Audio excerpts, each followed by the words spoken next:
Una vez hemos establecido un poco la línea de diferentes frecuencias o vibraciones emocionales que se pueden dar en una mente, nos hemos dejado cosas obviamente y podríamos amplificar muchísimo más el contenido, pero de momento lo que interesa es hacerlo sencillo. ¿Por qué? Porque como digo, las emociones al final están ligadas completamente a nuestra psique. ¿Y esto qué implica? Implica muchísimo conocimiento de muchas cosas.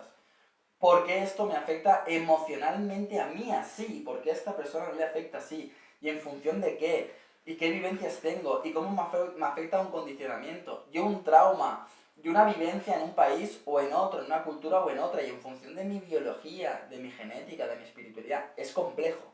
Aquí hay muchísimas variables y muchísimas cosas. Por eso vamos a intentar avanzar de una forma, como siempre digo, simple, sencilla y comprensible, para luego ya irnos amplificando, irnos derivando, nos podremos experimentar como siempre, y veremos cómo fluye para dar una explicación o un desarrollo del todo. Pero poco a poco, porque la mente la entendemos poco a poco desde la densidad a la sutileza, o si no se complican las cosas y empiezan a entrar muchas variables que son mucho más complejas. Voy a volver a dibujar esa línea, de esta forma. Ya sabemos lo que es. Esta línea es el espectro emocional de la depresión a la euforia, ¿vale?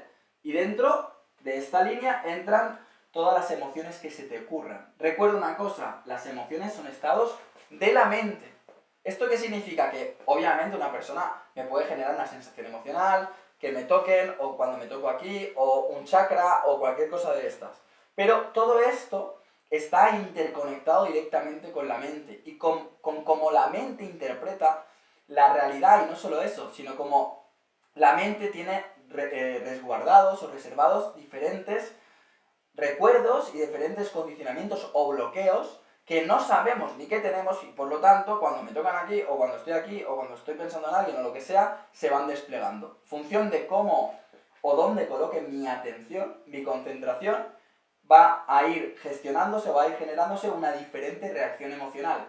Soy yo el que de alguna manera cuando buscamos esa gestión emocional buscamos ese centro y decimos, vale, ¿a dónde voy ahora y qué pretendo obtener? Cuando yo soy capaz de domar eso, puedo gestionar mis emociones.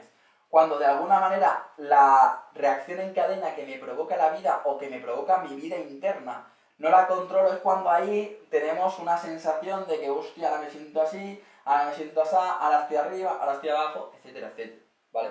Entonces es importante entender, como digo, que aquí hay todo un espectro muy complejo y que hay que ir trabajando poco a poco.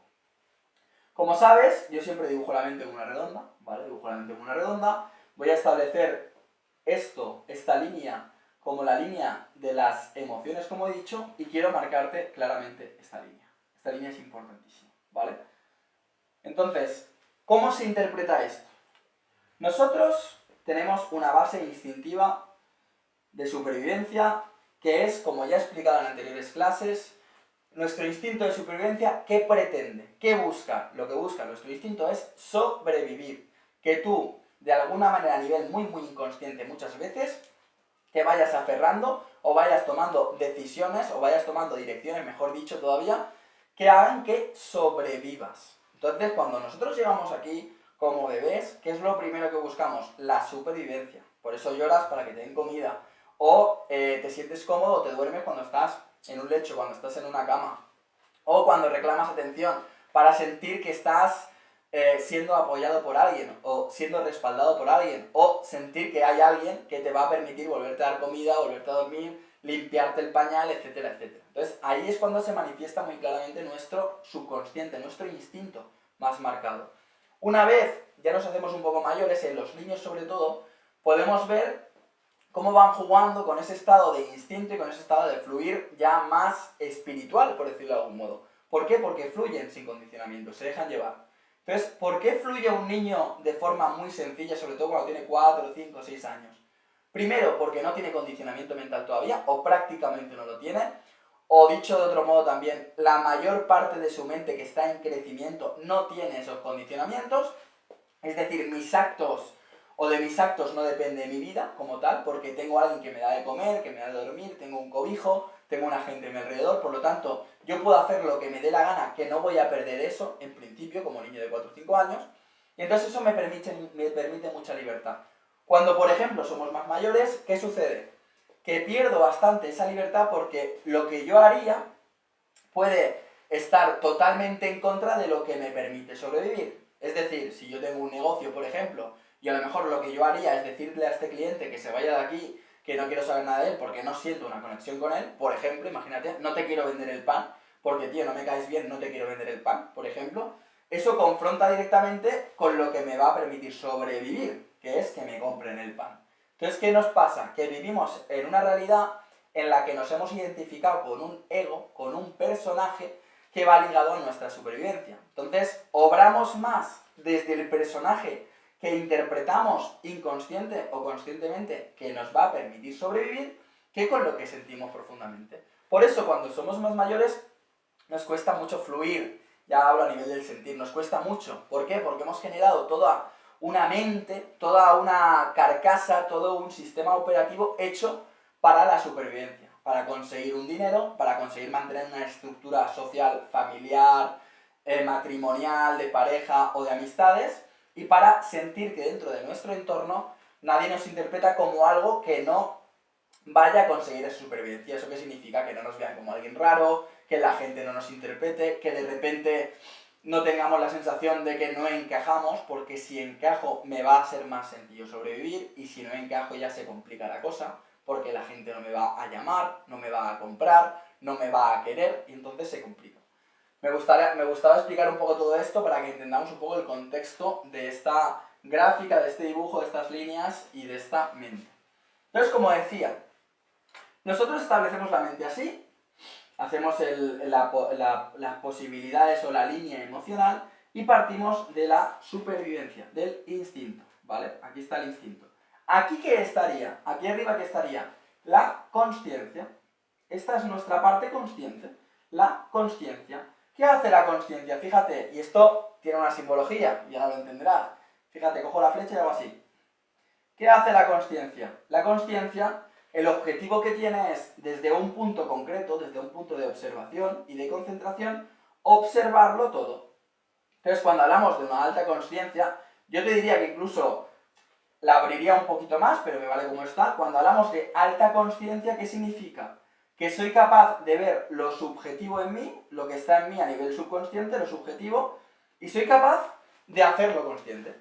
Soy capaz de observarme de tal manera que me doy cuenta de que ante una situación voy a tener a lo mejor un comportamiento egoico o un comportamiento ya previamente decidido, programado por mi mente, y cuando me doy cuenta, ¿qué pasa? Que lo puedo evitar, que lo puedo modificar, que puedo tomar otra dirección.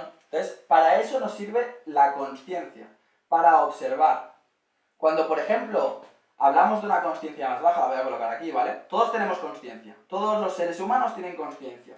Tenemos la capacidad de reflexionar. Otra cosa es que se use más o menos. En función de qué se usa, del tiempo que tengo, de la energía que me llega a regar aquí arriba, de la capacidad o el talento que tenga también para observar las cosas de forma holística. Pero cuando yo tengo la consciencia más baja, ¿qué significa? Que automáticamente la observación se reduce. Fíjate, de todo lo que podía ver, de todo lo que puedo ver con alta consciencia, como si fuera una linterna que está enfocando abajo con la luz para que todo se vea, solo puedo ver esto. Entonces, esta consciencia, para entenderlo de forma sencilla, solo va a ver toda esta parte. Esta consciencia va a ver esta parte, pero esta parte no la va a ver.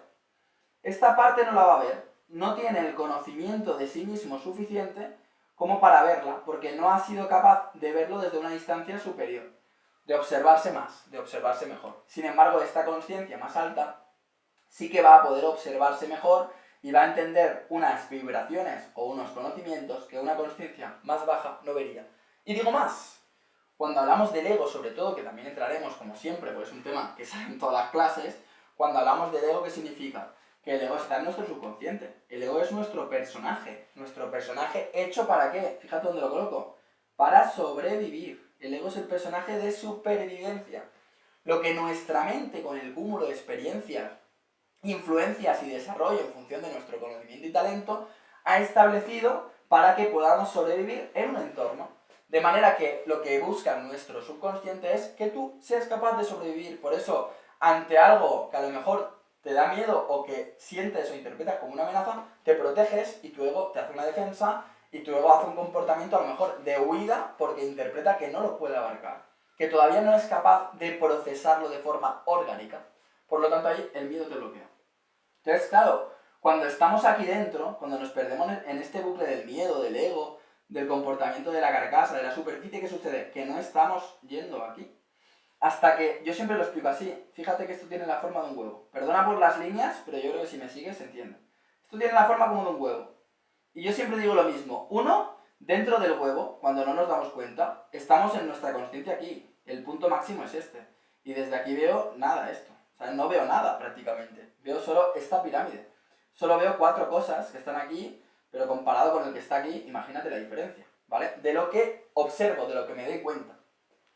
Yo siempre digo que el despertar en consciencia, que cuando nosotros de repente tomamos consciencia o la capacidad de darnos cuenta de que tenemos un personaje que nos ha llevado a una dirección, pero que no somos nosotros, porque como siempre digo, tu mente no eres tú, entonces si tú te identificas con este personaje tienes que saber que este personaje no eres tú, solo es una ilusión de la mente. Yo siempre digo que es partir del huevo. Hay una situación crítica, normalmente muy emocional, un batacazo fuerte, una sensación de que todo lo que te hacía sobrevivir hasta este momento se te cae, y entonces se parte el huevo. ¿Y qué pasa cuando se parte un huevo? Que sale la yema, sale la clara, sale todo, ¿no? Se desparrama, ¿no? Se desparrama. Pues ese desparrame yo siempre digo que es la primera vía hacia la cual podemos empezar a ser conscientes, a tomar conciencia. Entonces me parece también una forma muy interesante de verlo. ¿Qué relación tiene todo esto con la emoción? ¿Qué relación tiene todo esto con nuestro espectro emocional, con esa gestión, con ese avance en cuanto a la consciencia, con ese trascender, con esa evolución? Borro y te lo explico.